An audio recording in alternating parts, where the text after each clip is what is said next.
My fiancé said, "My friends hate you because you're too nice. I need a break to date a bad boy." I simply said, "Okay, I'll be bad." Then I canceled the venue, the caterer, and the honeymoon without telling her. Her panicked call 2 days before the wedding she thought was still on. I proposed to Emily after 3 years of dating. She said yes. We set a wedding date, June 14th. 10 months to plan. Emily loved the idea of being married. She did not love the idea of planning a wedding. "Can you just handle it?" she'd said when we started. "Wedding planning stresses me out." "You're better at logistics anyway." Fair enough. I'm a high school math teacher. Make $58,000 a year. Drive a sensible Toyota Camry. Have a 401k. Own a 3-bedroom house with a reasonable mortgage. I can handle logistics. Emily worked as a dental hygienist. Made $54,000 a year. She was practical. Responsible. We split everything fairly. We were a good match. Until she met her new coworkers. Emily got a new job at a fancy dental practice in the city. Upscale clientele. Private rooms. Espresso machine in the break room. The kind of place that charged $400 for a cleaning. The dental hygienists there were different. They wore designer scrubs with their names embroidered in cursive. Drove luxury cars on dental hygienists' salaries. Posted Instagram stories from their lunch breaks at restaurants I couldn't pronounce. Their names were Sophia, Megan, and Brianna. They took group photos with captions like, "Live, laugh, dental floss," and "Bad decisions make good stories," and "Boss babes who polish teeth and break hearts." Sophia was 32, never married, engaged 3 times. Currently dating a personal injury lawyer who was really intense. Her words. Megan was 28, married and divorced already, now dating a guy who owned a CrossFit gym and posted shirtless selfies with captions like, "Grind never stops and success is my only option." Brianna was 26, perpetually single, perpetually dramatic. Every weekend was a situation. Every Monday was a story about some guy named Kyle or Brad or Tanner who was so toxic but like in a hot way. These were Emily's new role models. Emily started coming home with opinions. "Babe, Sophia said we should have our wedding at the Gatsby estate. That place costs $18,000 just for the venue. So we budgeted $8,000 for the venue. That's so boring. It's responsible." Sophia's fiancé surprised her with a $30,000 wedding upgrade. Sophia's fiancé is an orthopedic surgeon. You could be more ambitious. You could be more ambitious. Here we again. We'd already booked our wedding venue. The Riverside Inn, $7,500. Nice place. Holds 150 guests, included tables, chairs, basic decorating. We'd put down a $3,000 deposit. My money. Caterer, $4,500 for 120 people. Deposit, $1,500 split between us, $750 each. Photographer, $3,000. Deposit, $1,000. Her parents paid. DJ, $1,200 paid in full. My money. Flowers, $2,000. Deposit, $800 split between us, $400 each. My suit, $600 paid. My money. Her dress, $2,800 paid in full. Her parents paid. Honeymoon, $6,000 to Italy, paid in full. My money. Non-refundable through the travel agency, but I'd purchased travel insurance for $420 that covered cancellations. Total wedding budget, $27,600. Reasonable for our income level. But Emily's new friends thought it was pedestrian. Megan's wedding cost $75,000. Megan's parents are real estate developers. You're making excuses. I'm being realistic. Sophia said you're too nice, that you don't have edge. Edge? Yeah. You're boring. You follow all the rules. You're safe. Those are good qualities? Not to my friends. Why do I care what your friends think?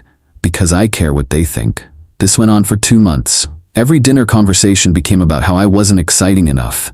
How I was too predictable. Too nice. Too boring. Then came the conversation that ended everything. We were having dinner. I'd made pasta. She was on her phone. Emily. Can you put your phone down? I'm texting Brianna. We're eating. God, you're so uptight. I put down my fork. What's going on with you? She looked up. My friends hate you. Excuse me? They hate you because you're too nice, too safe, too boring. And what do you think? I think they're right. I felt something shift in my chest. Okay, what? If you think I'm boring, why are you marrying me? I don't know. Maybe I need to figure that out. What does that mean? She took a breath. I need a break. A break? Yeah, before the wedding, I need to experience something different. Different how? I want to date a bad boy, someone exciting, someone with edge, just to see what it's like. Then I'll know for sure if you're the right person. I stared at her. You want to date other people 2 months before our wedding? Just for a little while. Just to get it out of my system. Get what out of your system? The curiosity. Sophia said if I don't explore now, I'll always wonder. Sophia is giving you relationship advice? She's been engaged 3 times. She knows what she's doing. Being engaged 3 times means she doesn't know what she's doing. See? This is what I mean. You're so judgmental. A bad boy wouldn't judge me. A bad boy wouldn't marry you either. I just need space. A few weeks, then we can get married.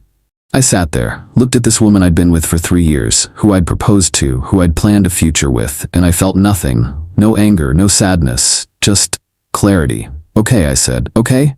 Yeah, take your break. Date your bad boy. Really? Sure, but you said I'm too nice. I need to work on that. What? I'll be bad, starting now. What does that mean? You'll see. She looked confused, but also relieved. So we're good? We're on a break. Go do what you need to do. She left that night, went to stay with Sophia. The next morning I started making calls. The venue. Hi, this is Nathan Torres. I have a wedding booked for June 14th. I need to cancel. I'm sorry to hear that. Per our contract, if you cancel more than 60 days before the event, you forfeit your deposit but owe nothing else. You're 67 days out, so you'll lose the $3,000 deposit, but you won't owe the remaining $4,500. Understood. Please cancel. Confirmed. I'm sorry it didn't work out. Lost. $3,000 of my money. Worth it. The caterer. Nathan Torres. Wedding on June 14th. I need to cancel. Oh no, is everything all right? Change of plans. What's the cancellation policy? Let me check. Okay, you're 67 days out. Our policy says more than 60 days. You lose the deposit but no additional charges, so you'll lose $1,500 total. That's fine. Please cancel. Done. Good luck with everything. Lost. $750 of my money. $750 of Emily's money. Also worth it. The photographer. This one was Emily's parents' money. I called them first. Hi Richard, it's Nathan. Nathan, how's the wedding planning? That's actually why I'm calling. Emily asked for a break so she could date other people before the wedding. Long silence. She what? She wants to date a bad boy to see if I'm too boring. That's the stupidest thing I've ever heard. I agree, so I'm canceling the wedding. Good, I'll call the photographer. Don't worry about the deposit. You sure? Nathan, you're a good man. Emily's making a mistake. I'll handle the photographer. Lost $0 of my money. Emily's parents lost $1,000 but insisted. The DJ. Already paid in full. Called anyway. Hey, this is Nathan Torres. I need to cancel my wedding on June 14th. Man, I'm sorry, but I'm paid in full and the contract says no refunds within 90 days. I understand. Keep the money. Lost $1,200 of my money. Couldn't get it back anyway. The flowers. Hi, I need to cancel a flower order for June 14th. Wedding. Last name? Torres. Okay, you're 67 days out. We can cancel with a 50% deposit refund since you're over 60 days. So I get $400 back? Yes, but the order is under Emily Zhao's name. She'd need to authorize the cancellation. We split the deposit. It's $800 total. We each paid $400. Can I cancel my half and get my $400 back? I don't think we've ever had that request. Let me check with my manager. Hold music. Okay. My manager says if you can provide proof you paid half, we can refund your portion. I can send you the Venmo transaction. It shows I sent her $400 with flowers deposit in the memo. That works. Send it to orders@petalsandposies.com. We'll refund $400 to the payment method associated with your email. What about her half? That stays with the order unless she cancels. If she doesn't show up for the wedding, she forfeits it per our policy. Understood. Sending the Venmo screenshot now. Got my $400 back within 5 days. Emily's $400 stayed on the order. When the wedding didn't happen, she forfeited it per their no-show policy. Lost $0 of my money. Got refund. Emily lost $400. Her half forfeited when wedding didn't happen. The honeymoon. This was the big one. $6,000 non-refundable through the travel agency. But I'd bought travel insurance for $420. Called the insurance company. Hi, I need to file a cancellation claim. Wedding called off. I'm sorry to hear that. Wedding cancellations are covered. I'll need documentation. What kind? Proof the wedding was canceled. Venue cancellation confirmation, for example. I can provide that.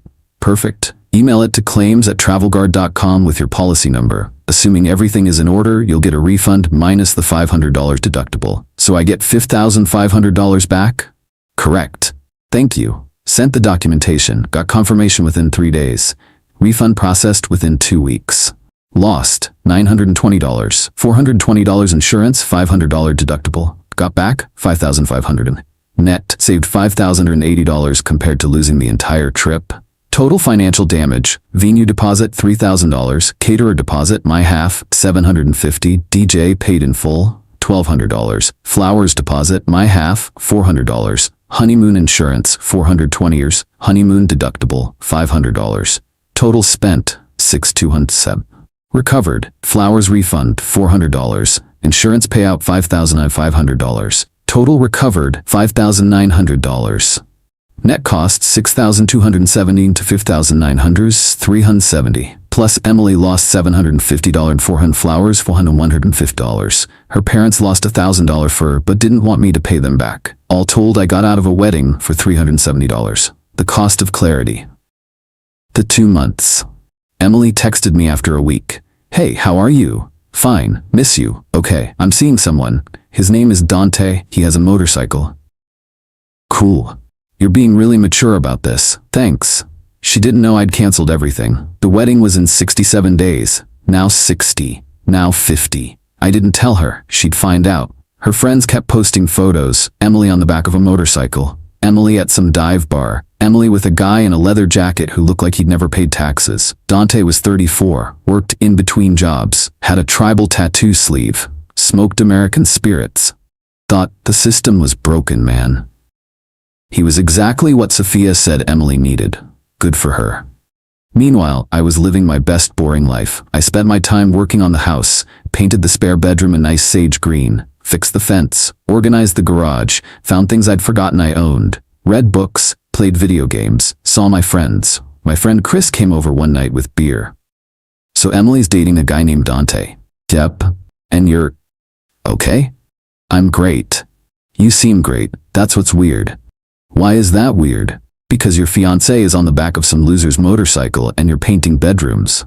What else should I be doing? I don't know. Being upset? Calling her? Fighting for the relationship? Why would I fight for someone who doesn't want me? That's actually really healthy. I'm a math teacher. I'm good at calculating outcomes. The outcome of taking back someone who asked to date other people before our wedding? Divorce. In 3 years. Fair. Want to help me organize the garage? Sure. It was peaceful. Emily's Instagram stories were less peaceful. Every other day was Dante. Dante's motorcycle. Dante's art. Spray paint on plywood. Dante's deep thoughts. Reposted quotes from Fight Club. Week 4, she posted, sometimes you need chaos to find yourself. Week 5, nice guys finish last and I'm done coming in second place. Week 6, she deleted both posts. Week 6, she texted, I think I'm ready to come home. Okay. That's it? Just okay? What do you want me to say? I don't know. That you missed me? Did you miss me while you were on the back of Dante's motorcycle? That's not fair. You asked for space. I gave it to you. We should talk about the wedding. It's next month. Is it? Yeah, June 14th. Remember? Right. Have you been handling the last-minute details? I've been handling things. Good. I knew I could count on you. She came home the next day, moved back in like nothing happened. So Dante and I broke up. Sorry to hear that. He was too chaotic, unreliable. He forgot my birthday. Sounds bad. Yeah, I realized what I have with you is special. You're dependable, stable, kind. I thought I was boring. You're not boring, you're mature. What changed? I got it out of my system. Sophia was right. I needed to explore. Now I know you're the one. Interesting. So we're good? Sure. Great. I need to call the venue and confirm final head count, and the caterer needs final menu choices. And you should call them. I will. Tomorrow. 2 days before the wedding, I was at school teaching calculus, derivatives. The kids were actually paying attention for once. My phone buzzed. Emily. Then again, then a call. I stepped into the hallway. Hey. Nathan, what the fuck? I held the phone away from my ear. What's wrong? I just called the venue. They said we canceled.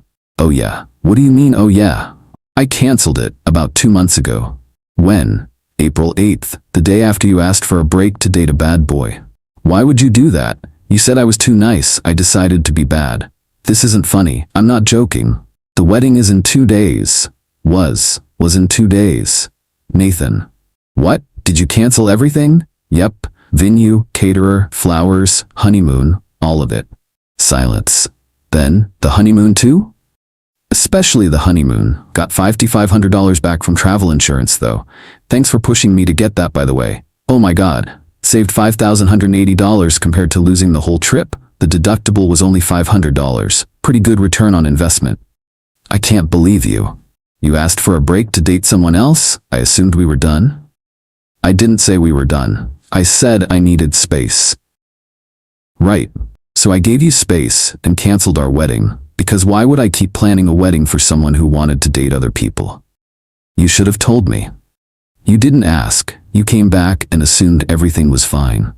You said, and I quote, I knew I could count on you. You were right. You counted on me to cancel everything. Mission accomplished. This is insane. This is what happens when you ask a nice guy to be bad. Congratulations. You got your wish. People are flying in. My family is coming from California. You should probably call them. What am I supposed to say? Tell them the truth. You dumped your fiancé to date a 34-year-old with a tribal tattoo sleeve, so he canceled the wedding. They'll understand. I hate you. Cool, but hey, at least I'm not boring anymore. She hung up, called back 5 minutes later, crying, Nathan, please, can we fix this? Fix what? The wedding. Can we rebook everything? Sure. Feel free. I don't have the money. You took the deposits. I forfeited the deposits. That money's gone. So what do I do? I don't know. Maybe Dante has a solution. Does he own a banquet hall? I'm not with Dante anymore. Then I guess you're single. We're not broken up. Emily, you asked for a break to date another man. I canceled our wedding. We are absolutely broken up. You never said that. I didn't think I needed to. You wanted to see what else was out there. I gave you the freedom to do that permanently. I didn't mean permanently. Should have clarified. I hate you. That's fair, but you also said I was boring, so really, you should be thanking me. This is the most exciting thing I've ever done. She hung up again. Her friends started texting me. Sophia, you're an asshole. Me, I'm a bad boy now. Isn't that what you wanted? Megan, Emily is devastated. She was pretty happy on the back of Dante's motorcycle. You're petty and vindictive. Me, I'm decisive. Big difference. Emily's parents called. Nathan, we heard what happened. Yeah, good for you. Really? Emily made a huge mistake. You did the right thing. I appreciate that. We're sorry about the photographer deposit. Don't worry about it. For what it's worth, we always liked you. We think our daughter is an idiot. Thanks, Richard. The aftermath. Emily moved out 3 days later. Went to stay with Sophia. Again, she posted on social media, sometimes the people you trust the most are the ones who hurt you the worst. Her friends commented, you deserve better, queen, and his loss and karma is coming for him. I posted a photo of my newly painted bedroom. Home improvement project complete. Feels good to finish what you start. My friends commented, looking good, and nice color choice, and proud of you, man. A week later, Emily texted, I want my half of the caterer deposit back. Okay, $750, but I want my half of the couch. What? We bought the couch together. $1,200. I want my $600 back. Net, you owe me $150. That's ridiculous. So is asking for money back after you cheated on me. I didn't cheat. We were on a break. Ross Geller defense, classic. This is not Friends. This is real life, and you're being... We're done here. She never mentioned the money again. 2 months later, mutual friends told me Emily and Sophia had a falling out. Something about Sophia encouraging Emily to explore her options, and then Emily realizing Sophia was toxic. 3 months later, I heard Emily was dating someone new. An accountant. Boring, stable, reliable. Apparently she learned her lesson. 4 months later, she texted, I'm sorry. For what? For everything. For listening to my friends. For asking for a break. For taking you for granted. Okay. Do you think we could try again? No. Why not? Because you asked for a break 2 months before our wedding so you could date a guy named Dante with a motorcycle. That's not something I can come back from. People make mistakes. They do, and people also experience consequences. This is yours. You're really not going to forgive me? I already did. Forgiving you doesn't mean taking you back. I miss you. I don't miss you. That's harsh. It's honest. You used to be nicer. You said I was too nice, so I changed. This is the bad boy version. I didn't mean, yes you did, you meant every word. You just didn't think there would be consequences. She didn't respond. 6 months later, I met someone new. Her name is Rachel. She's a librarian, makes $47,000 a year, drives a 12-year-old Honda Civic, thinks my Camry is fancy. We went to dinner, split the check. She didn't take photos for Instagram. She didn't mention bad boys or edge or excitement. We talked about books. She's reading Dostoevsky. I'm reading Vonnegut. We argued about whether science fiction counts as real literature. It was the best date I'd had in years. On our third date, I told her about Emily. So your fiancé asked for a break to date a bad boy and you canceled the wedding without telling her? Yep. That's the most passive-aggressive thing I've ever heard. I prefer strategically assertive. She laughed. Did you ever regret it? Not once. Good. She sounds awful. Her friends were worse. Were they the ones who convinced her you were boring? Yeah. Were you boring? I'm a math teacher who drives a Camry and maxes out his 401k. By objective measures, yes. That's not boring, that's responsible. There's a difference. Thank you. Although canceling a wedding without telling your fiancé is definitely not boring. It was out of character. Sometimes being bad is good, apparently. We've been together for 6 months now. No drama, no breaks, no bad boys, just two boring people who think stability is sexy. Last week, Emily texted me one more time. I heard you're engaged. I'm not engaged, but I didn't correct her. Yeah, congratulations, thanks. I hope she appreciates you. She does. I'm happy for you. Thanks, good luck with everything. You too. That was it, final conversation. I don't think about Emily much anymore. When I do, I don't feel anger or regret, just a vague sense of relief, like I dodged something. Rachel and I are taking things slow, no wedding talk, no pressure. Just dinner, books, and the occasional debate about whether Vonnegut was better than Dostoevsky. He wasn't, but I enjoy arguing about it. Life's good. Turns out being bad one time was enough. Now I'm back to being nice. But the kind of nice that has boundaries. The kind of nice that knows when to walk away. The kind of nice that doesn't tolerate being someone's backup plan. Emily wanted a bad boy. I gave her bad boy behavior for one day. Turned out, she didn't like it. Funny how that works.